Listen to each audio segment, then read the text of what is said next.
देश का संविधान डॉक्टर अंबेडकर जी ने लिखा था और उन्होंने संविधान में पहला ही अधिकार महिलाओं को दिया, बराबर का अधिकार। और आज उसी बराबरी के कारण महिलाएं पुरुषों के साथ में कंधे से कंधा मिलाकर चल रहे हैं। तो ऐसे मानव के लिए आज क्या कहना चाहिए? तो बंदूक उठाने से कोई मजबूत नहीं बनता है, लेकिन उसका अगर हौसला और हिम्मत है तो लाठी भी उठाकर सब कुछ कर सकता है। तो इसका मतलब आज से हमें इस मुहावरे को चेंज कर देना चाहिए।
लगातार आप देख पा रहे हैं कि किसान आंदोलन में जो महिलाएं हैं वो भी लगातार अपनी सक्रिय भूमिका निभा रही है और यहाँ पर महिलाएं हैं वो ट्रैक्टर चलाकर आ रही है। तो उन्हीं से जानना चाहेंगे, आप कहाँ से आए हैं? मेरा नाम पूनम पत्नी सत्यवान, गांव सूर्यवाड़ा, जिला इसारा, हरियाणा से आई हूँ।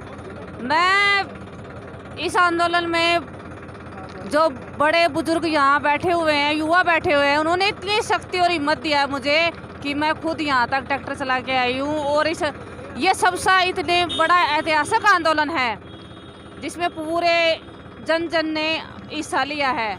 और ये मोदी सरकार इन तीनों कानूनों को वापस करे। और सबसे पहले मैं हमारी मीडिया का धन्यवाद करना चाहती हूँ, उन्होंने इस ऐतिहासिक आंदोलन को जन जन तक पहुँचाया। लोग अक्सर बात करते थे कि महिलाएं बहुत कमजोर होती है, वो सिर्फ घर के काम काज तक सीमित होती है। तो आज क्या मैसेज देना चाहेंगे उन लोगों को जो महिलाओं को कमजोर बताने का काम करते थे? मैं उन लोगों का कहना चाहती हूँ कि उनकी सोच बिल्कुल ही गलत है। नारी शक्ति तो महाशक्ति है, अगर वो कुछ भी सोच ले तो वो ठान ले तो वो सब कुछ कर सकती है, कि जहाँ तक पुरुष भी नहीं कर सकते। तो मैं यही कहती हूँ कि महिलाएं अगर ये सोच रखें कि हम पुरुषों को के बराबर हैं, पुरुषों को कंधे से कंधा मिलाकर आजकल महिलाएं देखे तो बहुत चल रही हैं। और मैं यही चाहती हूँ कि आगे भी महिलाएं कंधे से कंधा मिलाकर उनसे भी आगे चले, ताकि उन्हें भी पता चले कि नारी शक्ति में कितनी शक्ति होती है। इस देश का संविधान डॉक्टर अंबेडकर जी ने लिखा था और उन्होंने संविधान में पहला ही अधिकार महिलाओं को दिया, बराबर का अधिकार। और आज उसी बराबरी के कारण महिलाएं पुरुषों के साथ में कंधे से कंधा मिलाकर चल रहे हैं। तो ऐसे मानव के लिए आज क्या कहना चाहेंगे? मैं उन्हें ये कहना चाहूँगी, उन्होंने बहुत ही सराहनीय काम किया कि महिलाओं को उन्होंने घर से बाहर निकाला और उन्होंने पुरुषों की बराबरी दिलाई। इतने मतलब हम खुले समाज में जी सकते हैं आज।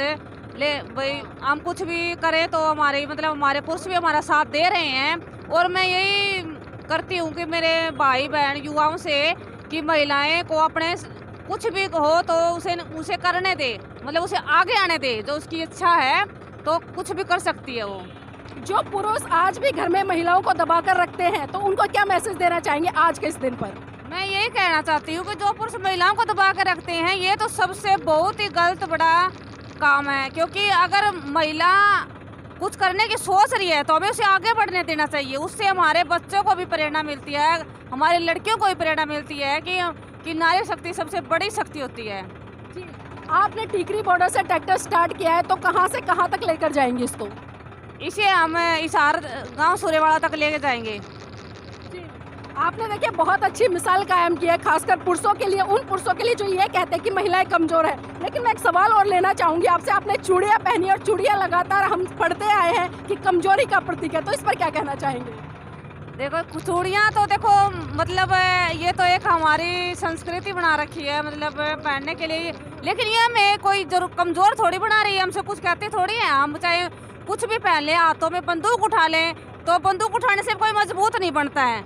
लेकिन उसका अगले हौसला और हिम्मत है तो लाठी भी उठा कर सब कुछ कर सकता है। तो इसका मतलब आज से हमें इस मुहावरे को चेंज कर देना चाहिए, कुछ चेंज करना चाहिए। बिल्कुल, आप देख सकते हैं कि जो महिलाएं हैं वो लगातार डटी हुई है, और जब बारी आती है अपने हक अधिकारों के लिए तो वो बंदूकें भी और लाठियां उठाने के लिए तैयार है। और साथ ही में उनसे भी जानना चाहेंगे, भाई साहब इस आंदोलन को किस तरह से देख रहे हैं? तो बहुत बड़ा आंदोलन है जी, मोदी जी ने देखना चाहिए। हमने तो क्या देख लिया, हमने तो इतनी दिल्ली की जनता ने भी हमारा इतना साथ दिया, खाने के लिए दिया, पीने के लिए दिया, सारी पब्लिक साथ दे रही। लेकिन मोदी जी अंधे कहाँ बैठे हैं, उनकी गुलामी में बैठे अंधे मोदी जी।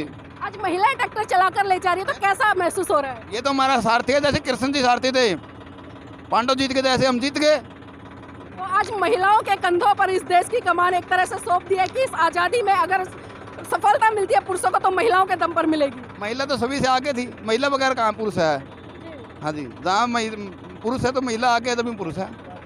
बिल्कुल, तो आप देख सकते हैं कि महिलाएं किसी से कम नहीं है, और लगातार वही महिला जो एक पुरुष को पैदा कर सकती है, एक पुरुष को आगे बढ़ा सकती है, एक पुरुष को पाल सकती है, आज वही महिला इस देश की आज़ादी के लिए, अपने हक अधिकारों के लिए बुलंदी से खड़ी हुई है। और लगातार उनकी वही डिमांड है कि सरकार जब तक इन 3 काले कानूनों को वापस नहीं लेती है, हम सड़कों से नहीं। ये मोदी जी की आंख बंद हो रही है क्या?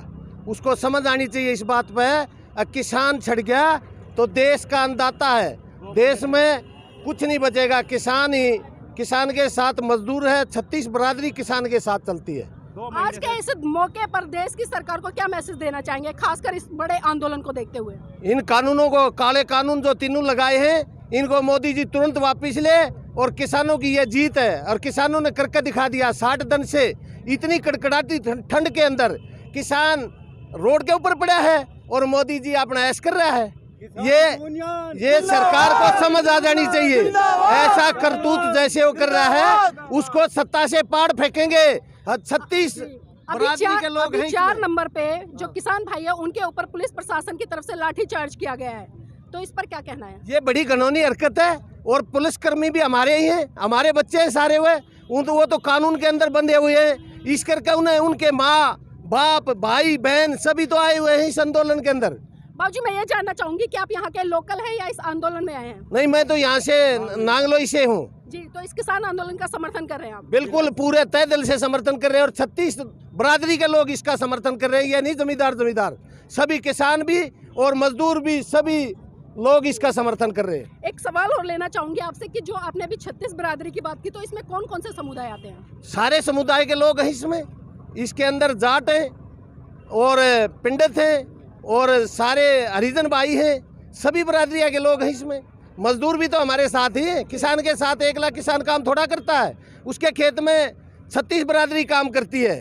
कोई मजदूरी करता है, किसान हल बांधता है, कोई ट्रैक्टर चलाता है, कोई खाद मार रहा है। ये तो किसान के साथ ही सब जुड़ा हुआ है। ये कृषि प्रधान देश है जी। क्या लगता है कि देश में आज 5 परेडें हो रही है, लगातार एक ही परेड होती थी, हम देखते थे कि राजपथ पर, लेकिन आज जो खूबसूरती है वो 5 परेडों से आगे। ये मोदी सरकार का जो रुतबा है ये बिल्कुल खराब हो चुका है, बिल्कुल खराब है रुतबा उनका, और कोई इस पे ध्यान नहीं दे रहे मोदी सरकार। और 2 महीने से किसान बिल्कुल ठंड में कड़कड़ाती ठंड में बैठी है, इस पे बिल्कुल भी उनको चिंता नहीं है। एक कृषि मंत्री नरेंद्र तोमर में आया हुआ, वो एक मतलब तोता कह लो, तोते की तरह वो जाते हैं पूछ किसान से वर्ता करके, और फिर अपने आका को वो मैसेज पहुंचा के आते हैं। मैसेज पहुंचाने के बाद जो उनसे जो बात होती है वो आके दोबारा यहाँ बोल देते हैं। ये सारा हुजूम है इनमें, अंदर से गुस्सा इतना बड़ा हुआ है। मैं खुद इसका समर्थन कर रहा हूँ, और सारे किसान भाई इसी काम में अपना काम धंधा छोड़ के सबको 2 महीने से बॉर्डर पड़े हैं। कितनी ठंड है, हम एक मतलब बिना कपड़े के हम 10 मिनट ठंड में रह नहीं सकते, और मोदी सरकार बिल्कुल इस पर कोई ध्यान नहीं दे रही है। अपना चैनल, आपका चैनल, समाज का चैनल, देश का चैनल NV News 24/7 को आप लाइक करें, सब्सक्राइब करें और ज्यादा से ज्यादा इसकी वीडियो को शेयर करें, ताकि हर खबर को मैं आप तक आसानी से